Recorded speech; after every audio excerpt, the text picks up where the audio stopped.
It had taken weeks of planning to set up our anniversary dinner. I'd picked out her favorite restaurant, one she hadn't stopped talking about. Since our third anniversary, the table was reserved by the window, overlooking the city skyline. I'd even gone the extra mile. I arranged for the staff to bring out a bottle of wine, with a ribbon tied around it, her favorite vintage. As we were seated, everything seemed perfect. Olivia smiled that familiar smile, the one that used to light up my world. For a moment I let myself believe we could get through the rough patch we'd been having. I had even gone out of my way to buy a custom necklace, a delicate chain with a small pendant engraved with the date of our wedding. I had my speech prepared, ready to remind her of all we had built together. I thought the evening might rekindle something between us. It might put an end to the coldness and distance I'd felt from her over the past few months. What I didn't know was that Olivia had her own speech prepared, one that would shatter everything I thought I knew about my life. Halfway through dinner, just as the wine arrived, I began to raise my glass for a toast. She leaned forward, her expression unsettlingly calm. "I've been cheating on you for 2 years," she said, her voice steady and devoid of emotion, "and I'm leaving you." The world seemed to tilt for a moment. The glass in my hand hovered midair. I waited for some sign that she was joking. Maybe this was some sick anniversary prank. But her gaze didn't waver. The cold clarity of her words hung in the air like a dense fog. For a brief moment I felt an overwhelming rush of anger, betrayal, and humiliation, but instead of letting those emotions take over, I did something that surprised even me. I smiled, raising my glass as though nothing had happened. "To your new life," I said, my voice as steady as hers. Her brows furrowed slightly, the smallest flicker of confusion crossing her face. She had expected tears, yelling, maybe even begging. She didn't expect composure. I leaned back in my chair, taking a deliberate sip of wine. "So," I asked calmly, "does he make you happy?" Happy? Olivia shifted uncomfortably in her seat, the confident facade she had walked in with cracking ever so slightly. "It's complicated," she muttered, avoiding my gaze. That hesitation told me everything I needed to know. She wasn't sure. She thought she was trading up, walking away from a life she deemed predictable and boring. But now, faced with my unexpected reaction, she didn't seem so certain anymore. The waiter approached with the dessert menu, blissfully unaware of the emotional bomb Olivia had just detonated at the table. She waved him off, saying she wasn't interested.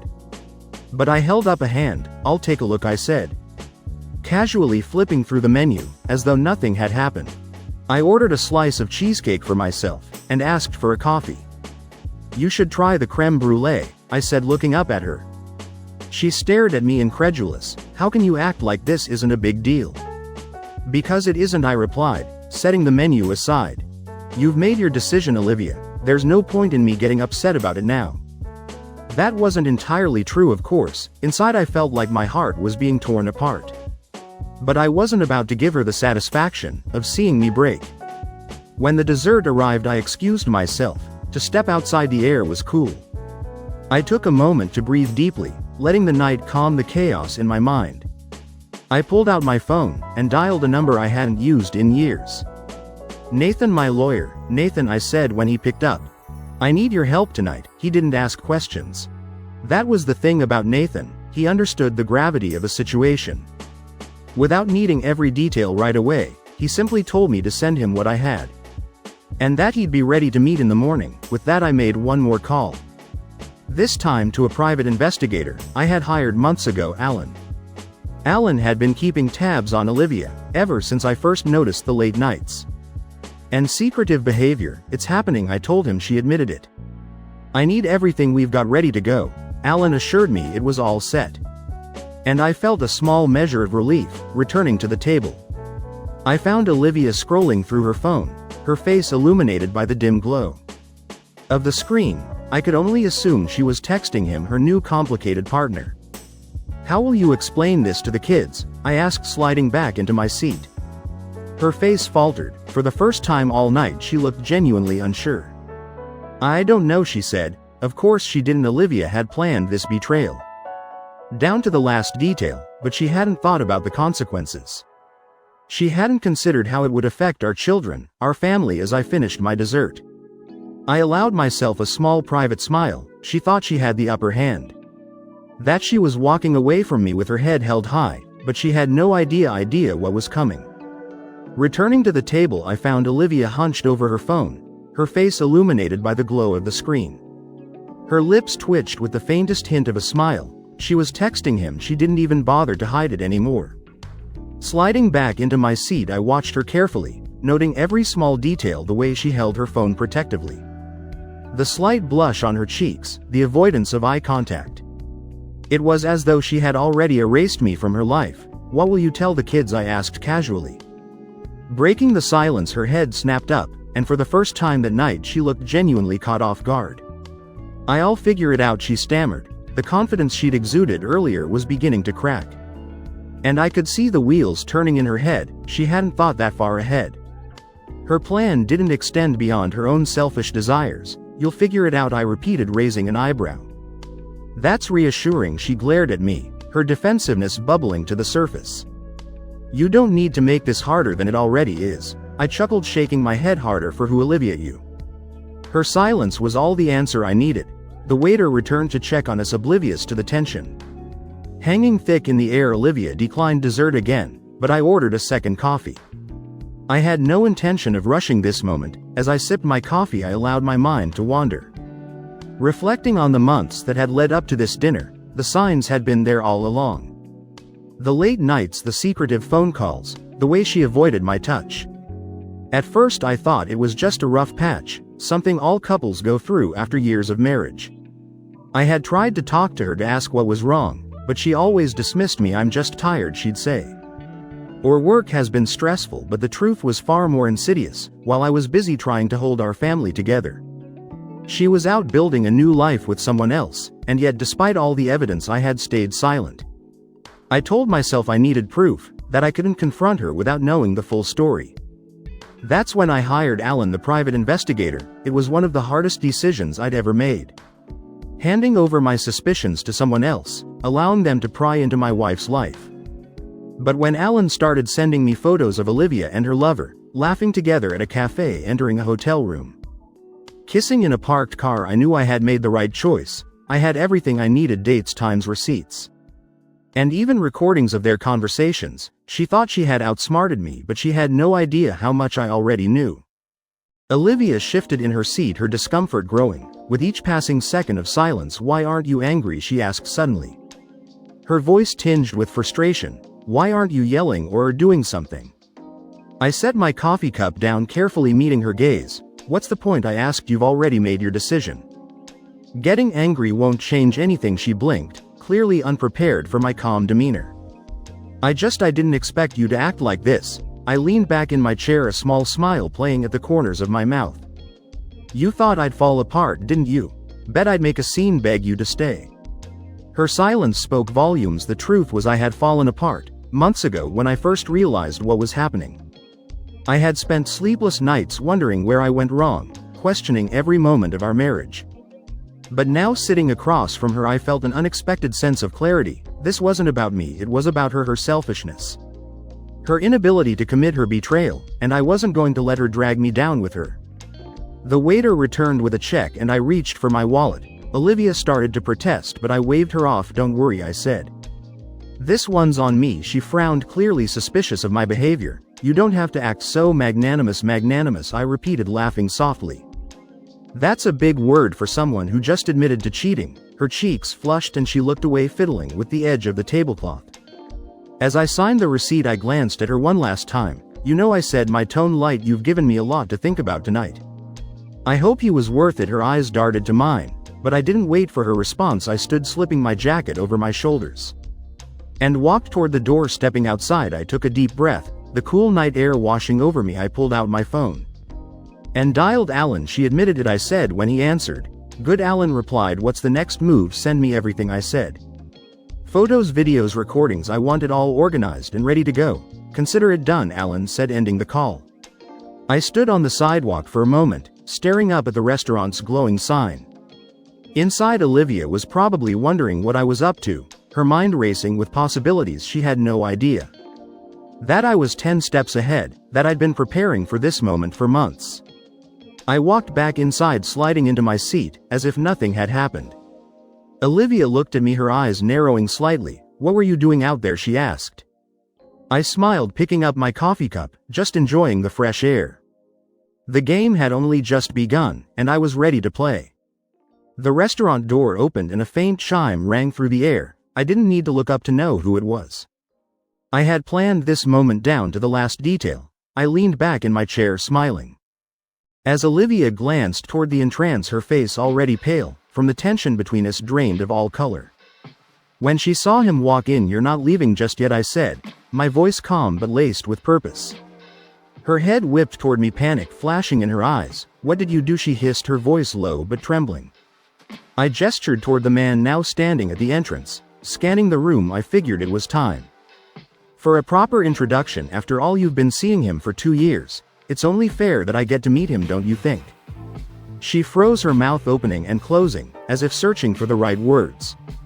But there were no words that could save her now. The man spotted us and made his way over.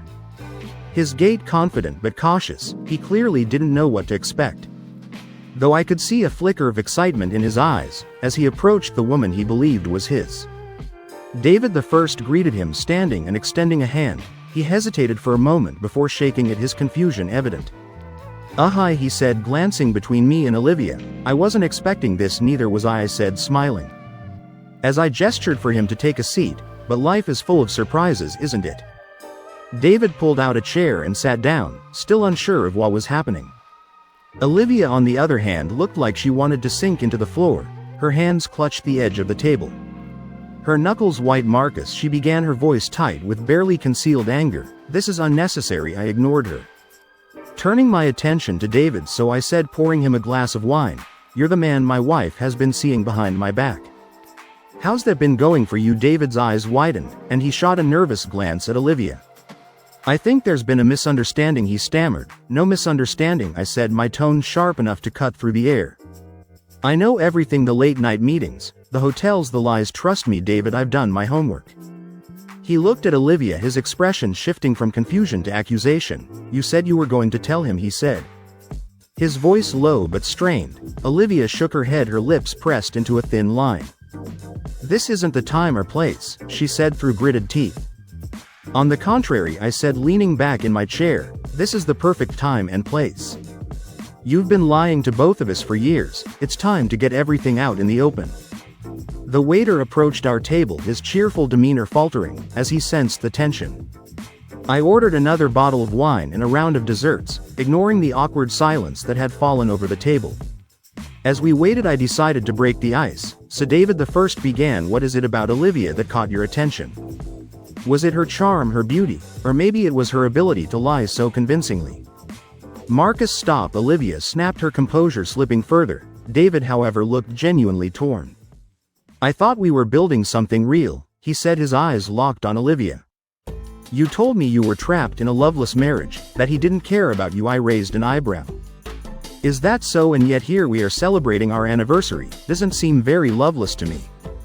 Olivia's face burned with humiliation, her hands shaking, as she gripped her glass. "I didn't think you'd actually show up," she muttered, glaring at David. "Well, I got a message saying you wanted to meet," he said, frowning. "Was that not you?" "No, it wasn't," she snapped, her anger now directed at me. "You set this up, didn't you?" I shrugged, taking a sip of wine. "Consider it my anniversary gift to myself." The dessert arrived, but no one touched them. The tension at the table was palpable. Each of us caught in the tangled web of lies and betrayal. "Tell me," David the First said, setting my fork down. "Does it bother you that she's been lying to me for 2 years? David frowned, his confusion deepening. 2 years. She told me this started 6 months ago." I watched Olivia's face crumble, her carefully constructed narrative falling apart in real time. "I didn't want to overwhelm you," she said weakly. David's expression shifted from hurt to anger. "You've been lying to both of us," he said, his voice rising. "Welcome to my world," I said, raising my glass in a mock toast. Olivia opened her mouth to respond, but no words came out. For the first time all night, she seemed at a complete loss. David stood abruptly, his chair scraping loudly against the floor. "I need some air," he muttered, storming toward the exit. Olivia turned to me, her eyes blazing. "What the hell is wrong with you? me, I said, feigning innocence. I'm not the one who destroyed our marriage. I'm just cleaning up the mess you made. The waiter returned with the check, his eyes darting nervously between us. I handed him my card, offering a polite smile. Thank you for the excellent service, I said as Olivia fumed silently. I stood and slipped on my jacket. You should go after him, I said, nodding toward the door. You wouldn't want to lose him now, would you? Her glare could have burned a hole through me, but I didn't care. The game was no longer in her control, and she knew it. With that, I walked out of the restaurant, leaving her to deal with the fallout of her choices. I stood outside the restaurant, leaning against the railing, watching the city lights flicker in the distance. The evening air was crisp, carrying the faint sounds of traffic and laughter from a nearby bar. I took a deep breath, letting the tension ease from my shoulders. Inside, Olivia's carefully constructed world was crumbling. And it was only a matter of time before the cracks became irreversible. As I turned back toward the restaurant, I saw David standing just outside the door, pacing back and forth. His face was pale, his brow furrowed, with a mixture of anger and confusion. You all right there, David? The first asked, keeping my tone casual. He stopped pacing and turned to me, his jaw tightening. What are you playing at? He asked. Why would you set all this up? Set it up, I repeated, pretending to think. I didn't set anything up, I just thought it was about time. We all had an honest conversation, you know. Clear the air. Clear the air, he snapped. You're humiliating her and me. I raised an eyebrow, crossing my arms. Humiliating you? You've been sleeping with my wife for 2 years, David. If anyone deserves to feel humiliated, it's the two of you. He opened his mouth to respond but closed it again, his face reddening. He couldn't argue with the truth. The restaurant door swung open, and Olivia stormed out, her heels clicking angrily against the pavement. Her face was flushed, her eyes burning with fury. David, let's go, she said sharply, grabbing his arm. He shook her off, stepping back. No, I think I'll stay, he said, his tone cold. I want to hear what else he has to say. Olivia's expression faltered, her confidence wavering. She turned to me, her voice low and venomous. You're enjoying this, aren't you? Enjoying it, I asked, tilting my head. Not particularly. I'd much rather be spending my anniversary with someone who actually respects me. Her jaw tightened, and for a moment I thought she might lash out. Instead, she took a deep breath, smoothing her hands down the front of her dress. You've made your point, Marcus, she said through gritted teeth. Can we stop this now? Oh, I'm just getting started, I replied, my voice calm but firm. I motioned for David to follow me back inside, ignoring Olivia's protests. He hesitated for a moment before reluctantly stepping through the door. Olivia trailed behind, her movements stiff and defensive. Back at the table, the half-eaten desserts and empty wine glasses sat untouched. A stark reminder of how far the evening had spiraled out of control. I gestured for David to take a seat, and after a brief pause he complied. Olivia remained standing, her arms crossed tightly over her chest. I don't know what you're trying to accomplish, she said, her voice trembling with anger. I'm trying to understand, I said, leaning forward. I'm trying to understand how the woman I married turned into someone who could betray me so completely.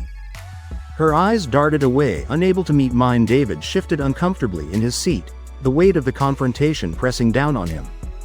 Tell me, David, the first said, turning my attention to him. What did she tell you about me? That I was controlling? That I didn't love her? That I was too busy to notice? He swallowed hard, glancing at Olivia before answering. She said you were distant, that you didn't care anymore, that the marriage was over, but you didn't want to admit it. I nodded, my lips pressing into a thin line. And you believed her? He didn't respond, his silence speaking volumes. Olivia finally spoke, her voice defensive. It's not like that, Marcus. You were distant, you shut me out. I shut you out, I repeated, my voice rising slightly. I worked 12-hour days to provide for this family. I sacrificed time with my friends, my hobbies, everything, so you could have the life you wanted. And this is how you repay me? She flinched, her defenses crumbling. I made a mistake, she said quietly. No, Olivia, I said, shaking my head. A mistake is forgetting an anniversary, or missing a dinner reservation. What you did was a deliberate choice. A series of choices over 2 years to lie, cheat, and destroy everything we built together. David shifted in his seat, his discomfort evident. I didn't know it was that long, he muttered. I turned to him, my gaze steady. And now you do. So tell me, David, does it bother you that she's been lying to both of us? He stared at me, his jaw clenching. Yes, he admitted, it does. Olivia's head snapped toward him, her eyes wide. David, no, he interrupted, standing abruptly. I need to think. He turned and walked toward the door, leaving Olivia and me alone at the table. The silence between us was deafening. Olivia sank into the chair David had vacated, her shoulders slumping as the weight of the evening pressed down on her. "Marcus," she said softly, her voice pleading, "can we just talk about this, just the two of us?" I stared at her, my expression unreadable. "Why? So you can spin another lie? So you can twist the truth to fit your narrative?" Tears welled up in her eyes, but I felt no sympathy. "I didn't want it to end like this," she whispered. "Neither did I replied. Standing, "But you made your choices, Olivia, now you have to live with them." I left her sitting there, the weight of her actions finally sinking in. The door swung shut behind me and I stepped into the cool night air. David was nowhere to be seen, and for the first time that evening I felt a sense of calm wash over me. Olivia thought she had control, but now the narrative was mine. The night air was crisp as I stepped away from the restaurant. The sound of the door swinging shut behind me providing a strange sense of finality. I didn't look back to see if Olivia was still sitting there, her world unraveling piece by piece. I didn't need to. For the first time in months, maybe years, I had the upper hand. And I wasn't about to let go of it. I walked a few blocks before pulling out my phone. Dialing Alan, my private investigator, had become second nature. "Over the past few months, it's time," I said when he picked up. "Got it," Alan replied without hesitation. "I'll send everything to her and him. It'll be in their inboxes before the night is over. Make it public too," I added, my tone steady but resolute. "The people closest to us need to know what she's been doing." There was a pause on the other end. "Are you sure?" "I've never been more sure of anything," I said firmly before hanging up. By the time I returned home, my mind was racing, but I felt strangely calm. The wheels were already in motion and there was no stopping them now. I poured myself a glass of whiskey, sat at the kitchen table and waited. It didn't take long. My phone buzzed relentlessly with notifications. Emails, texts and calls flooding, and I didn't answer any of them. Instead, I opened my laptop and logged into the anonymous account Alan and I had set up weeks ago. The evidence was all their photos, text message screenshots, and detailed accounts of Olivia's affair with David. Every lie she had told, every betrayal she had committed, it was all laid out for anyone to see. I watched as the views climbed rapidly, the comments pouring in from friends, family and acquaintances. Some expressed shock, others disgust, a few predictably tried to defend her. But the overwhelming consensus was clear: Olivia had crossed a line, and there was no coming back from it. My phone buzzed again, and this time I glanced at the screen. It was Olivia. Her name flashing on the screen filled me with a mix of anger and vindication. I let it ring out, but she called again and again. Finally I answered, my tone calm but cold. "What do you want, Olivia?" Her voice was frantic, trembling with a mix of anger and fear. "What the hell did you do, Marcus? Why would you do this?" "Why would I do this?" I repeated, leaning back in my chair. "Why wouldn't I, Olivia? You spent 2 years tearing apart our marriage behind my back. Did you really think there wouldn't be consequences? This is cruel." She spat, her composure slipping.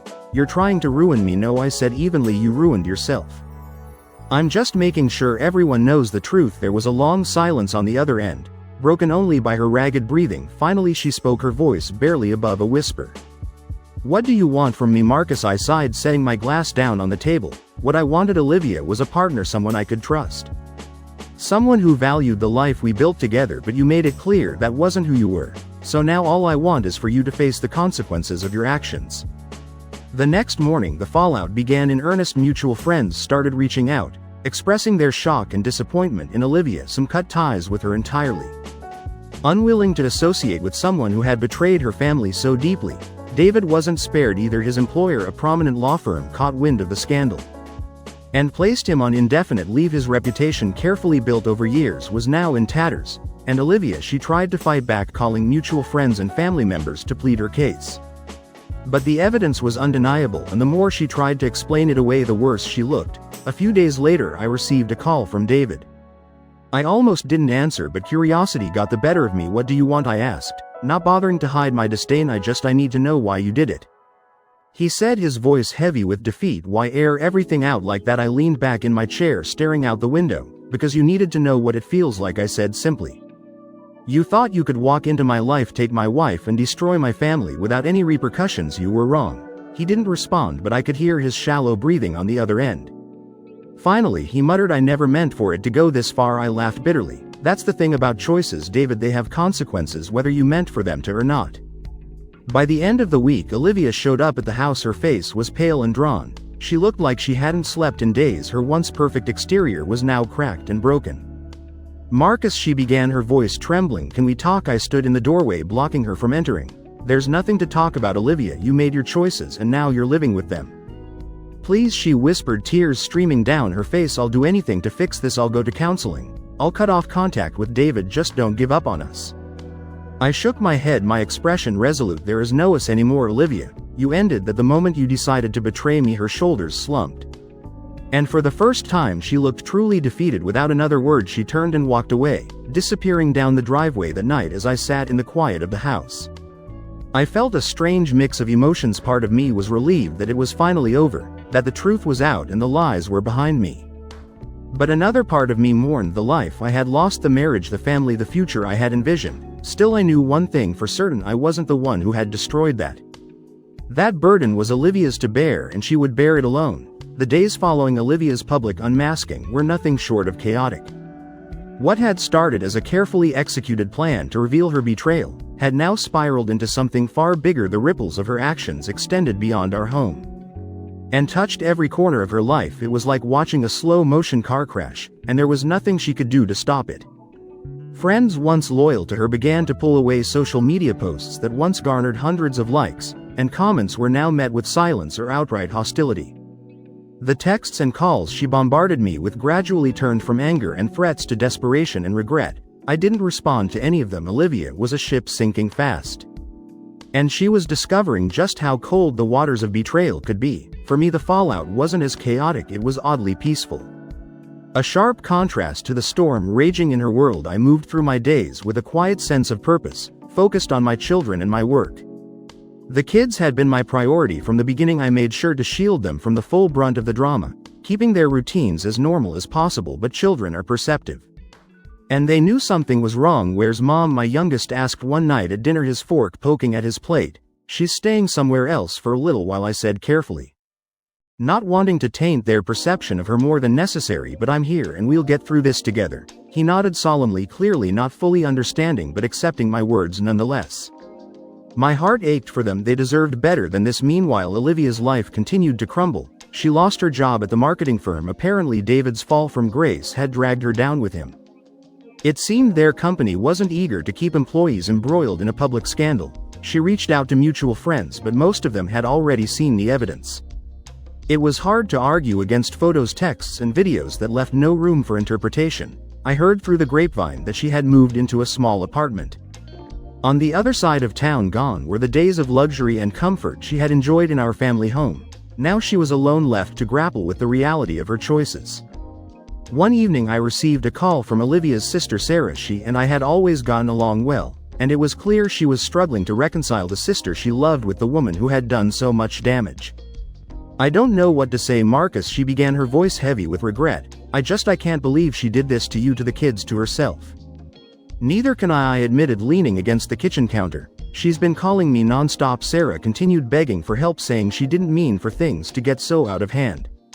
What do you want me to do? I paused, considering her question. I don't expect you to cut her off, I said finally. She's your sister, but I can't let her back into my life, Sarah, not after everything she's done. Sarah sighed. I understand, just know that I'm here for you and the kids if you ever need anything. Thank you, I said, meaning it. The legal side of things progressed swiftly, thanks to the mountain of evidence I had compiled. My lawyer Nathan was a bulldog in court, ensuring that Olivia's infidelity was front and center. When the judge awarded me primary custody of the kids, I felt a weight lift off my shoulders. I knew I had done everything in my power to protect them and secure their future. Olivia fought hard to retain some control, but the evidence against her was overwhelming. In the end, the court saw through her attempts to paint herself as the victim. As the divorce was finalized, I felt a strange mix of emotions: relief, sadness, and a lingering sense of disbelief that this was how our story had ended. One afternoon, as I was unpacking boxes in my new home, I received a text from David. David, can we meet? I need to talk. I stared at the message for a moment, debating whether to respond. In the end, curiosity won out. We met at a small coffee shop on the edge of town. He looked rough, his usually polished appearance replaced by an unshaven face and wrinkled clothes. I owe you an apology, he said as soon as he sat down. I sipped my coffee, waiting for him to continue. I didn't know she was lying to me, he admitted. She told me you were cold, controlling, that you didn't care about her. I believed her. I was an idiot. I set my cup down, meeting his gaze. You were an idiot, I agreed, but that doesn't absolve you of your role in all this. You knew she was married and you pursued her anyway. He nodded, his shoulders slumping. You're right, I have no excuse. For a moment we sat in silence. The weight of everything that had happened hanging heavily between us. What do you want from me, David the First asked finally. He sighed. Nothing, I needed to say I'm sorry for everything. I nodded slowly. Apology accepted, but don't expect forgiveness. Not yet. Fair enough, he said, standing to leave. Take care of yourself, Marcus. You too, I replied, though I wasn't sure I meant it.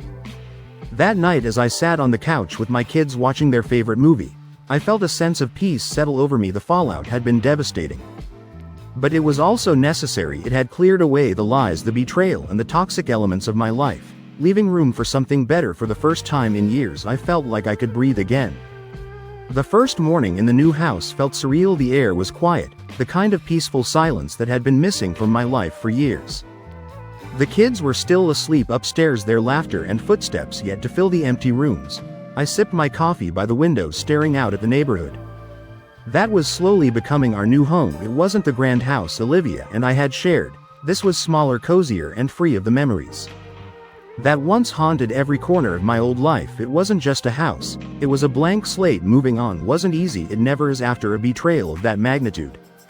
But I found solace in the little things, routine, structure, and the unshakable bond I shared with my kids. I focused on building a home for them piece by piece. Furniture was rearranged, walls were painted, and a new dining table became the centerpiece of our family meals. One night, as we sat around that table eating pizza and talking about their day, my youngest looked up and asked, "Do you think Mom will ever come back?" The question hung in the air, heavy and unspoken until now. I set my slice down, meeting his wide, innocent eyes. "Mom made some choices that hurt our family," I said carefully. "But what's important is that we're safe now and we have each other." He nodded, though I could see he didn't fully understand. Maybe he didn't need to. It was during these quieter days that I met Claire. She was my neighbor, living in the house next door. We'd exchanged polite nods and hello when I first moved in. But it wasn't until she saw me struggling with a stubborn lawnmower that we really talked. "Need a hand?" she called out, walking over with a cheerful grin. "I could use all the help I can get," I admitted, stepping back as she inspected the machine. She fiddled with a few knobs, gave it a hard yank, and the motor roared to life. "You've got to show it who's boss," she said with a laugh. I chuckled, wiping my hands on my jeans. "Thanks, I owe you one." "No problem," she said, extending a hand. "I'm Claire, by the way." "Marcus," I replied, shaking her hand. Claire had an easy way about her, the kind of warmth that drew people in. Over the next few weeks, we'd run into each other more often, at the grocery store, at the park with her dog, and even at the local coffee shop. Each time we'd exchange a few words, and slowly those brief encounters turned into longer conversations. She learned about my kids, my work, and even a little about what had happened with Olivia. I didn't go into detail, but Claire had a way of listening that made me feel heard. One evening she knocked on my door with a casserole dish in hand. "I figured you could use a break from cooking," she said, smiling. The kids loved her immediately, and as we sat around the table eating her homemade lasagna, I felt a warmth I hadn't experienced in a long time. Claire became a regular part of our lives, though I was careful not to rush into anything. Trust was fragile, and I wasn't ready to hand it over so easily, but with each passing day she proved herself in small, meaningful ways. She helped my daughter with a school project, taught my son how to bake cookies, and even lent me her tools when I decided to build a treehouse in the backyard. One afternoon, as we worked on the treehouse together, she paused, looking up at the structure with a satisfied smile. "You're really good at this," she said. "Years of practice," I replied, hammering in another nail. "I used to build furniture before life got complicated." She glanced at me, her eyes soft. "You should get back into it. You're clearly passionate about it." Her words stuck with me, and that night after the kids were asleep, I found myself sketching designs for a new coffee table. Claire's presence didn't just bring comfort, it brought inspiration. She reminded me of who I was before Olivia's betrayal. Before life let chip away at my identity, I started small, building furniture in the garage during my free time. What began as a hobby soon turned into a side business. Claire encouraged me every step of the way, helping me market my pieces online, and even finding local clients who appreciated my craftsmanship. One evening, as we sat on the porch watching the kids play in the yard, Claire turned to me and said, "You're a good man, Marcus. Don't let anyone make you forget that." Her words hit me harder than I expected. For so long I had doubted myself, wondering if Olivia's betrayal was somehow my fault, but Claire reminded me that I was worth more than the pain I had endured. By the time the holidays rolled around, our new house felt like home. The kids were thriving, their laughter filling every corner of the space we had built together. Claire joined us for Christmas dinner, bringing gifts for the kids, and a bottle of wine for me as we sat around the table surrounded by the warmth of family and friendship. I realized how far I had come. This was what a fresh start looked like, not perfect, not without its challenges, but full of hope and possibility. For the first time in a long time I felt like I was exactly where I was meant to be. The call came late in the evening, just as I was tucking the kids into bed. I didn't recognize the number, but something told me to pick up. Marcus, the voice on the other end, began hesitant and shaky. It was Olivia. "What do you want?" I asked, keeping my tone neutral but firm. "I need your help," she said, her voice cracking. "Everything is falling apart." I let her words hang in the air, refusing to fill the silence. This wasn't my problem anymore. They froze my accounts, she continued, her desperation seeping through the line. "I can't pay rent, I've been let go from my job, and I don't know what to do." Her admission didn't surprise me. I had heard bits and pieces through mutual acquaintances. How David had abandoned her, how her reputation had been destroyed by the very evidence I'd made public. "I'm sorry to hear that," I said flatly, "but this is your mess, Olivia. You made these choices." "I know," she whispered, her voice barely audible, "but I didn't think it would end like this." Her downfall had been swift and brutal. After our divorce was finalized, she struggled to find stable footing. The evidence of her infidelity and deceit had spread far and wide, tarnishing her reputation both personally and professionally. David, the man she had risked everything for, had cut ties with her not long after losing his job. Without his financial support or companionship, she was left to fend for herself. Her once vibrant social circle dissolved overnight. Friends who had once flocked to her dinner parties now avoided her calls. The ones who did stay offered little more than pity, unwilling to get too close to the chaos she had created. She moved into a small rundown apartment on the outskirts of town, a far cry from the luxury she had once enjoyed. Rumors swirled about her struggling to make ends meet, picking up odd jobs to scrape by. Despite everything, Olivia still tried to salvage her image. She wrote a long-winded post on social media painting herself as a victim of circumstance and misunderstandings, but the internet never forgets, and the comments were quick to remind her of the truth. "Didn't you cheat on your husband for 2 years?" one user asked bluntly. "Maybe try owning up to your actions instead of playing the victim," another wrote. Her attempt to control the narrative backfired spectacularly, and she eventually deleted her accounts altogether. Meanwhile, my life continued to move forward. The kids and I had settled into a comfortable routine. And Claire had become an integral part of our lives. One afternoon, as I worked on a new furniture piece in the garage, Claire walked in holding her phone. "You'll want to see this," she said, handing it to me. It was a news article about David's latest scandal. A lawsuit from his former employer accusing him of embezzlement. His financial troubles had finally caught up with him, and it seemed he was facing serious legal consequences. "Looks like karma is making its rounds," I said, handing the phone back to her. Claire smiled. "It's almost poetic, isn't it?" Not long after, Olivia reached out again, this time in the form of a handwritten letter. The envelope arrived one morning, its edges frayed as if it had been carried through a storm. I debated whether to open it, ultimately deciding that I needed to hear what she had to say. The letter was filled with apologies and regret. She admitted to her mistakes, acknowledging the pain she had caused and the family she had destroyed. "I see now how wrong I was," she wrote. "I thought I was chasing happiness, but all I found was emptiness. I don't expect your forgiveness, but I needed to say I'm sorry." For a brief moment I felt a pang of sympathy for her, but it quickly passed. I folded the letter and placed it in a drawer, deciding not to respond. Her apologies, while sincere, couldn't undo the damage she had done. Months later, I heard through Sarah, Olivia's sister, that she had moved back in with their parents. They had taken her in reluctantly, their disappointment evident to anyone who spoke to them. "She spends most of her days in her old room," Sarah confided during a phone call. "I think she's finally realizing what she lost." "Good," I said simply. Sarah hesitated. "Do you think there's any chance she could rebuild her life?" "That's up to her," I replied, "but she's burned too many bridges to come back to mine." By the end of the year, Olivia had faded into obscurity. The woman who had once commanded attention at every party, who thrived on validation and admiration, was now a shadow of her former self.